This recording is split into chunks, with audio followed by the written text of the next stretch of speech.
کربلا کا میدان 10 محرم 61 ہجری ریت کی گرم تپش اور آسمان کی آگ برساتی دھوپ تلے ظلمت کی گھٹائیں پھیلی تھی۔ ایک طرف یزیدی لشکر کی بے انتہا فوج تھی اور دوسری طرف سید الشہداء امام حسین علیہ السلام کا مختصر مگر عظیم کارواں۔ اسی قافلے میں ایک چمکتا ہوا چہرہ تھا جو رسول اللہ صلی اللہ علیہ وآلہ وسلم کے سب سے زیادہ مشابہ تھا۔ حضرت علی اکبر علیہ السلام، جوانی کی بہار، حسن کی معراج، شجاعت کی علامت، جنہیں دیکھ کر لوگ نبی مکرم کی یاد میں کھو جایا کرتے تھے۔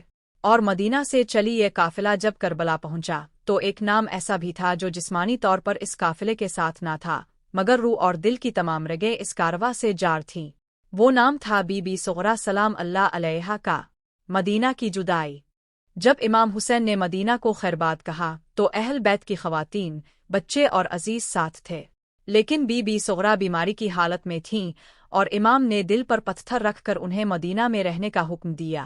بی بی صغرا کا دل تڑپتا تھا، وہ ہر روز مدینہ کے راستے کو تکتے ہوئے اپنے بابا، بھائی علی اکبر، بہنوں اور چاچاؤں کو یاد کرتی تھی۔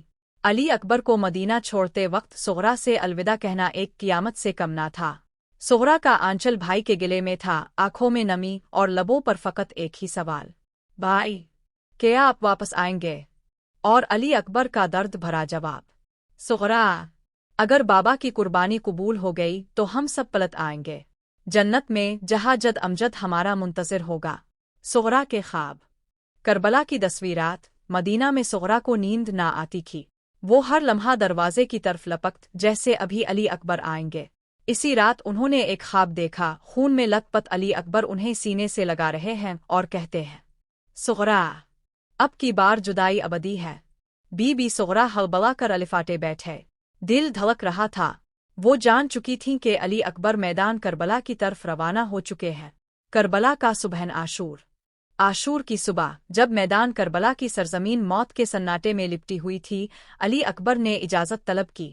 امام حسین نے لرزتی ہوئی آواز میں بیٹے کو رخصت کیا۔ جب علی اکبر گھوڑے پر سوار ہوئے تو امام حسین کی نظر ایک لمحے کو پیچھے رک گئی، جیسے وہ صغرا کا چہرہ دیکھ رہے ہوں۔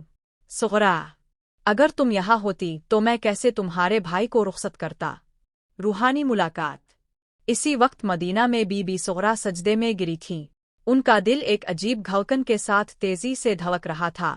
انہوں نے آسمان کی طرف دیکھا اور کہا، پروردگار، اگر میرا بھائی تیرے لیے قربان ہو رہا ہے تو مجھے صبر عطا فرما اور میری روح کو اس کے قریب کر دے۔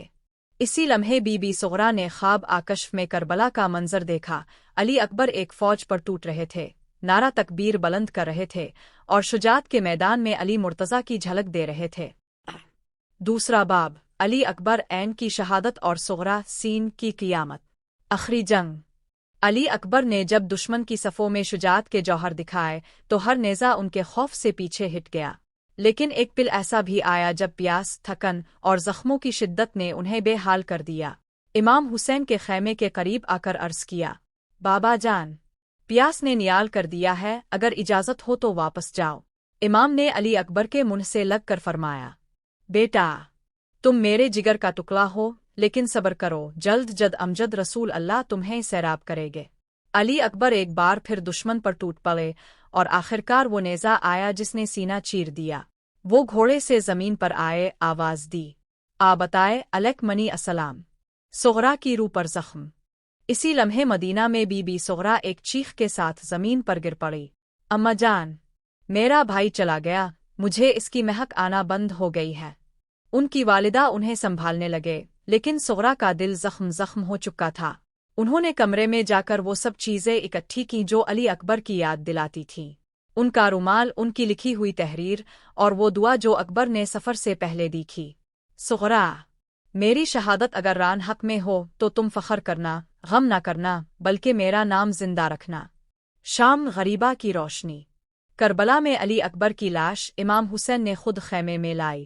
وہ لاش نہیں تھی جیسے نبی کا سایہ ہو جو خون میں رنگین ہو چکا ہو۔ سیدہ زینب نے لپک کر لاش کو تھاما اور فرمایا، صغرا، تیری آنکھوں کا نور ہم سے چھن گیا۔ مدینہ میں ماتم۔ جب قافلہ شام سے واپس مدینہ آیا اور بی بی زینب نے صغرا کو دیکھا تو آگے بڑھ کر گلے لگایا۔ صغرا کی چیخیں مدینہ کی فضا میں گونج گئیں، بی بی زینب، میرا اکبر کہاں ہے؟ بی بی زینب نے زمین کی طرف اشارہ کیا۔ کربلا کی مٹی میں سویا ہے، لیکن اس کی قربانی آسمانوں تک بلند ہو چکی ہے۔ صغرا نے مٹی اٹھائی، چہرے پر ملی اور کہا، بھائی، تمہاری بہن وعدہ کرتی ہے کہ تمہاری قربانی کو کبھی بھولنے نہیں دے گی۔ آخری الفاظ۔ بی بی صغرا نے بقعے کے سائے میں ایک چھوٹا سا گوشہ بنا لیا، جہاں روز بھائی کے لیے قرآن کی تلاوت کرتی اور دعاؤں میں صرف یہی کہتی، اے رب کائنات، مجھے میرے علی اکبر کے پاس بلا لے کہ میرا دل اب اور صبر نہیں کر سکتا۔ اور ایک دن ایسا آیا جب بی بی صغرا خاموشی سے اس دنیا سے رخصت ہو گئیں۔ روایت ہے کہ ان کے چہرے پر سکون تھا اور لبوں پر علی اکبر کا نام